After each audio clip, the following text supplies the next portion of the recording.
नमस्कार, स्वागत है आपका। आज हम बात करेंगे एसिटिलीन गैस की, कैसे तैयार करते हैं। पहले हमने ऑक्सीजन का देखा था, अब हम बात करेंगे एसिटिलीन गैस को किन-किन विधियों के द्वारा तैयार किया जाता है और कैसे तैयार किया जाता है। तो पहले तो हम इसका जनरेटर के आधार पे देखेंगे कि जनरेटर जो एसिटिलीन गैस बनाते हैं, कौन-कौन से जनरेटर और किस तरीके के अनुसार ये गैसें बनाई जाती हैं। तो तैयार करने के लिए गैस तैयार करने की शक्ति होती है, जो जनरेटर भिन्न-भिन्न प्रकार में आते हैं।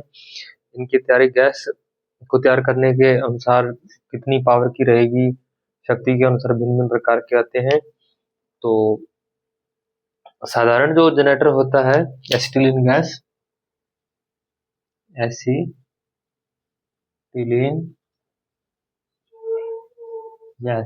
C2H2 गैस तैयार कैसे करें। पहले हमने देखा था ऑक्सीजन का। तो जनरेटर का जो साधारण जनरेटर होता है उसका क्या प्रेशर रहता है, 0.8 घन मीटर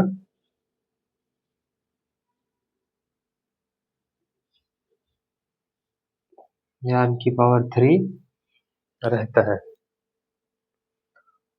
तो प्रति घंटा तैयार कर सकते हैं इस प्रेशर से। प्रति घंटे अपन तैयार करते हैं साधारण जनरेटर से। तो बड़े जो उद्योगों में है और उनमें बड़े उद्योगों में बड़े जनरेटर काम में लिए जाते हैं। ये जो साधारण जो अपन लोकल जो अपन में गैस वेल्डिंग के काम में लेते हैं, बाजार में अमूमन आपने देखा होगा, तो उसका जो प्रेशर है वो ये है। तो कार्बाइड शक्ति के अनुसार डालते हैं, तो ये सामान्यतः कितनी होती है, 2.5 मतलब 2.5 किलोग्राम से 20 किलोग्राम तक इसका उपयोग किया जा सकता है।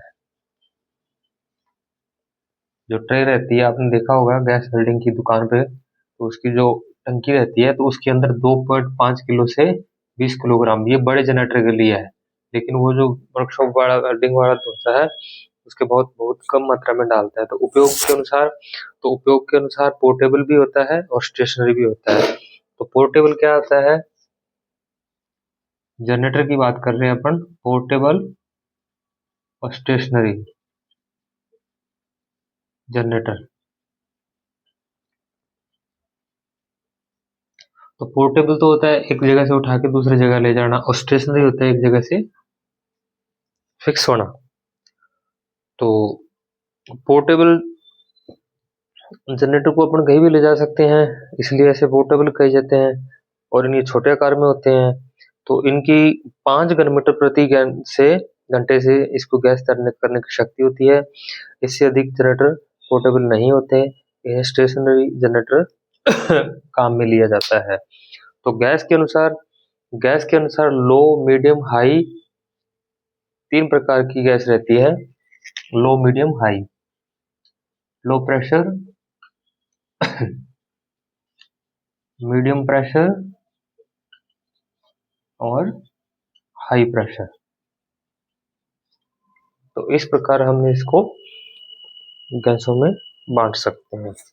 तो आगे क्या है, पानी लगाने या कार्बाइड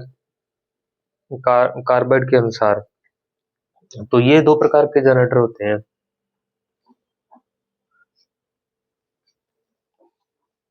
गैस जिसे बनाते हैं कार्बाइड टू वाटर या वाटर टू कार्बाइड। तो ये तो क्या देखा था हमने कि गैस किस तरीके से बनती है और किस किस प्रेशर से बनती है। अब बनते गैस बनाते कैसे हैं। ये तो जनरेटर के प्रकार थे, तो अब गैस बनाते कैसे हैं। तो पहला तो आता है वाटर टू कार्बाइड और दूसरा आता है कार्बाइड टू वाटर। ये 2 विधियां हैं, ये गैस बनाने की विधि है। तो इसमें क्या है, ये एक दूसरे के उलट है। तो ये 2 प्रकार के जनरेटर होते हैं।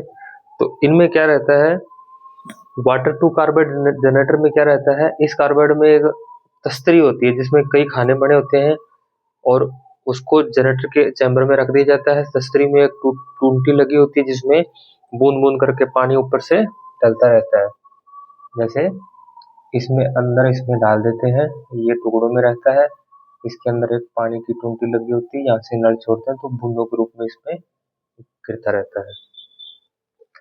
तो बूंद बूंद कार्बाइड के ऊपर पानी गिरता है, जिससे एसिटिलीन गैस बढ़नी शुरू हो जाती है, जिससे पानी के ऊपर गैस सिलेंडर में पानी के पीछे हटने के आधार पर इकट्ठा कर लिया जाता है। तो पानी की आवश्यकता को एसिटिलीन गैस के अनुसार हाथ या अपने आप गैस होल्डर के ऊपर उठने या पानी के नीचे हटने की प्रक्रिया द्वारा कंट्रोल किया जाता है।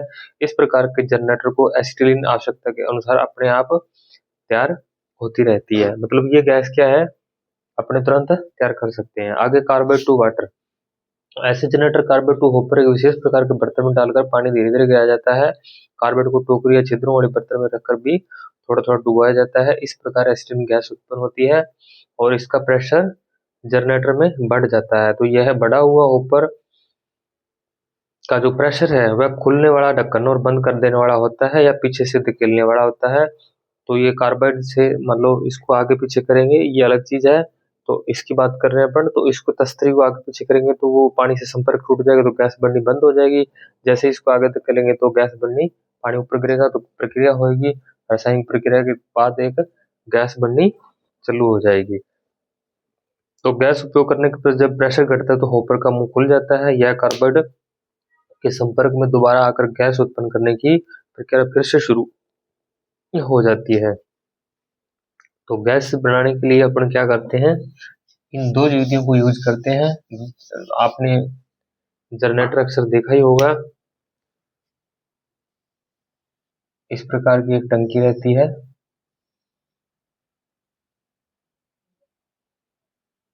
इसका स्टैंड रहता है और इसके अंदर का भाग यहाँ एक बफर प्लेट लगी होती है, यहाँ एक वो खोलने और टाइट करने के लिए लगा रहता है। तो ये जो अंदर का हिस्सा है ये लोकल भाषा में जैसे आपको बताएं, एक ड्रम बड़े वाला और उसके अंदर छोटा ड्रम उल्टा करके डाल देंगे, तो इस तरीके की ये मशीन है ये।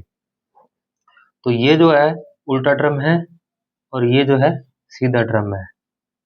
तो इसके क्या है, तीन एंगल या तीन सरिये वेल्डिंग किए होते हैं और यहाँ से ये इसके अंदर धसे होते हैं ताकि ये बाहर नहीं निकले। इसके ऊपर दबाव देते हैं और इसके अंदर एक यहाँ से एक टूंटी लगी होती है, तो जो अपने आउटपुट रहती है हमें गैस प्रदान करती है। तो प्रक्रिया क्या रहती है इसमें, ये जितना भी होल है यहाँ इन इसमें सब में पानी भरा रहता है। क्या भरा रहता है, पानी भरा रहता है। और ये जो उल्टा ड्रम है ये यहाँ तक सीमित होता है। तो यहाँ ये जो खाली जगह यहाँ तक, यहाँ भी खाली जगह है, इसमें क्या है पानी, तो यहाँ नल लगा होता है तो इसका संपर्क यहाँ होता है।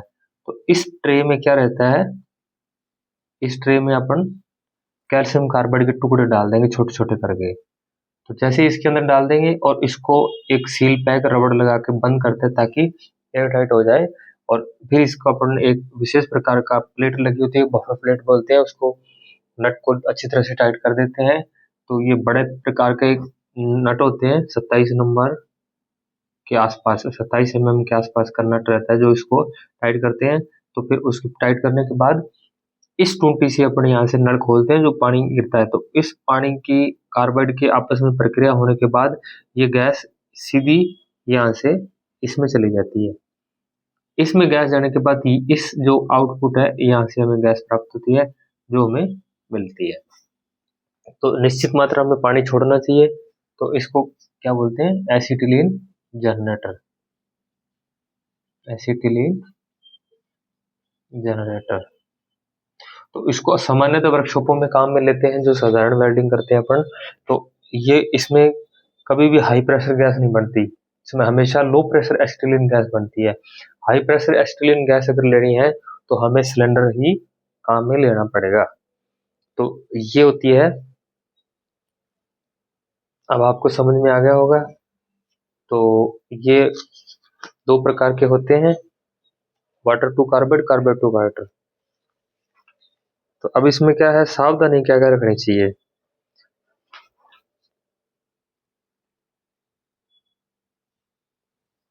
तो सावधानियों में आगे चलते हैं हम।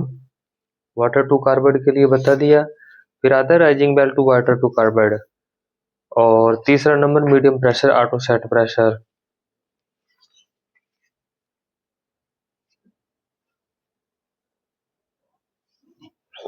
तो आगे हम आपको बताएंगे, ध्यान से देखो, ऐसे नहीं चलेगा।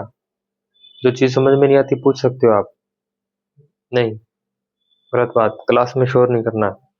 तो यहाँ तक आपको समझ में आ गया होगा, नहीं से ये चित्र बना के दिखाओगे आप।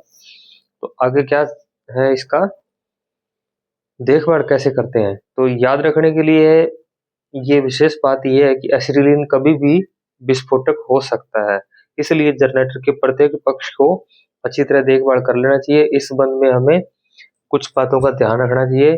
कभी भी गैर जिम्मेदाराना व्यक्ति को इसके पास नहीं आने देना चाहिए। जनरेटर के पास गैस जनरेटर के साथ मिले आदेशों का पूरी तरह पालन करना चाहिए, कि वो क्या क्या जो चेतावनी लिखी आती है इसके ऊपर लगी होती है, तो वो देखना चाहिए। तो हॉपर या सेफ्टी वालों को आग के समीप कभी भी नहीं खोलना चाहिए। जलती सिगरेट किसी व्यक्ति को लेकर आप आसपास नहीं आने देना चाहिए। कई बार अब कोई बीड़ी सिगरेट पीता आदमी या कोई विशेष प्रकार का व्यक्ति आता है, तो उसको इन चीजों के पास नहीं आने देना चाहिए। इससे विस्फोट हो सकता है, आग लग सकती है, भयंकर नुकसान हो सकता है। जनरेटर को किसी भी धातु से नहीं रगड़ना चाहिए, चिंगारी पैदा करते ही आग का कारण बन जाता है। तंग स्थानों पर कभी भी जनरेटर फिट नहीं करना चाहिए। जनरेटर में पानी शुद्ध रखो तथा प्रत्येक बार नया पानी डालना चाहिए। एसिटिलीन गैस ले जाने के लिए कभी भी तांबे के पाइपों का उपयोग नहीं करना चाहिए। क्यों नहीं करना चाहिए, कमेंट में बताइए। लीकेज ढूंढने के लिए, जोड़ों के टेस्ट करने के लिए साबुन के पानी का उपयोग ब्रश की सहायता से करें। गैस बैल में कभी भी अन्य वस्तुएं न डालें। एक जानकार तथा अनुभवी व्यक्ति को ही आवश्यकता पड़ने पर इसकी रिपेयरिंग के लिए बुलाना चाहिए, अगर गैस नहीं बन रही या कोई त्रुटि आ गई हो तो एक अच्छे जनरेटर के गुण क्या होते हैं। एक जनरेटर अच्छी गैस तैयार करता है। मार्केट में मिलने वाले कार्बेट के टुकड़ों के अनुसार उसके उपयोग करना चाहिए। जनरेटर में पानी की कैल्शियम कार्बेट के साथ क्रिया पूरी तरह संपूर्ण होनी चाहिए। जनरेटर का ताप बढ़ना नहीं चाहिए। मतलब ये है, ताप बढ़ने से कि यहाँ गैस बन रही है तो ये बाहर की टंकी गर्म नहीं होनी चाहिए, ऐसे गर्म होगी तो विस्फोट हो सकता है। कई बार बहुत सारे, आपने कभी देखा नहीं देखा लेकिन मेरा देखा हुआ है, इसमें जब अपन ज्यादा प्रेशर बढ़ जाता है, हाई होता है, तो ये ऊपर का हिस्सा उड़ जाता है, उड़ के एक विस्फोट होता है तगड़ा। जैसे अपन कोई पटाखा वगैरह चला देते हैं, पटाखा नीचे रख के ऊपर को बर्तन रख देते हैं, तो वो पटाखा फूटने पे बर्तन ऊपर उड़ जाता है। ठीक उसी प्रकार ये बहुत ऊंची ऊंचाई पर जाता है, क्योंकि बहुत तगड़ा प्रेशर बनता है इसमें। तो इस तरीके की गलतियों से बचना चाहिए, गर्म नहीं होने देना चाहिए। तो इसका सामान्य ताप क्या रहता है, 80 डिग्री सेंटीग्रेड से अधिक नहीं होना चाहिए, और उत्पन्न होने वाला ताप 115 डिग्री से अधिक नहीं होना चाहिए। तो गैस होज से निकलने वाली बाहरी वायु को 10 डिग्री सेंटीग्रेड से अधिक ताप नहीं होना चाहिए। जनरेटर की टंकी में हवा से निष्कासित करने का कोई साधन अवश्य होना चाहिए। उत्पन्न हुई गैस इकट्ठी करने के लिए काफी स्थान होना चाहिए। गैस का दबाव 2 किलोग्राम प्रति ग्राम से नहीं बढ़ना चाहिए तथा लीक होने का कोई चांस नहीं होना चाहिए। पोर्टेबल जनरेटर छोटे तथा हल्के होने चाहिए ताकि उनको एक स्थान से दूसरे स्थान तक आसानी से ले जाया जा सके। वाटर सील द्वारा भी इन्हें गैस लेकर उपयोग में लानी चाहिए। तो एसिटिलीन जनरेटर का स्टोर और भंडार कैसे करते हैं। तो लो प्रेशर वेल्डिंग में यह गैस जनरेटरों द्वारा तैयार की जाती है। इससे इसका प्रेशर कम होता है तथा इसे स्टोर कर लिया जाता है, क्योंकि लो प्रेशर विस्फोट होने का डर नहीं रहता, बहुत कम चांस रहते हैं। तो हाई प्रेशर वेल्डिंग में सबसे बड़े प्लांट होते हैं, तो इनमें सिलेंडरों में गैस भरी जाती है। इनका ताप प्रेशर क्या रहता है, 15 किलोग्राम प्रति सेंटीमीटर स्क्वायर भरी होती है। सिलेंडर का ताप क्या होता है, 20 डिग्री सेंटीग्रेड पर चार्ज होता है, सिलेंडर में भरी होती है। तो सिलेंडर आपको बताया था उस दिन। तो सिलेंडर इस तरीके का रहता है।